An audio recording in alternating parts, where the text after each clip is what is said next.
I just want to say hi to our audience.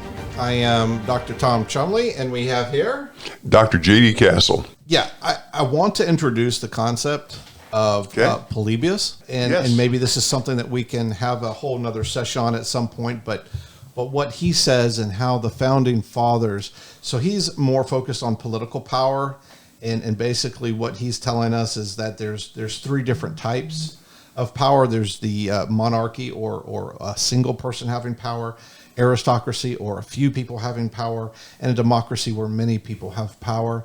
And he kind of gets into that. And then there's the concept of a republic or mixed government where you balance between the three. Mm-hmm. And he has a lot of interesting.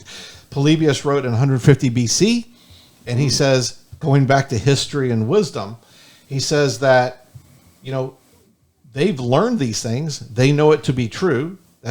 He says these, and it's based on history, and that they've had some serious experiments where people have been hurt and things have happened, but they've learned the best way to do government. And this is what we've learned so far. And he tells us about it at about 150 BC. But he says this goes back to a guy called Lycurgus of Sparta, 700 and 750 BC. So these are things that have been accumulated in history, and we know about it, and it's things that we can know about today. But it's not very well known. So I think that is something that we could have a conversation about in the future for a future podcast. Absolutely. And make it more known. Exactly, yes. What fascinates me, if something was written over 2,000 years ago and people are still reading it, there's a reason for that. There's a reason for that.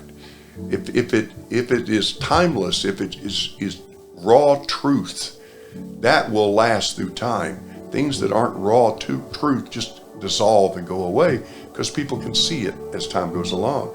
So absolutely, our next chat, let's start with that gentleman.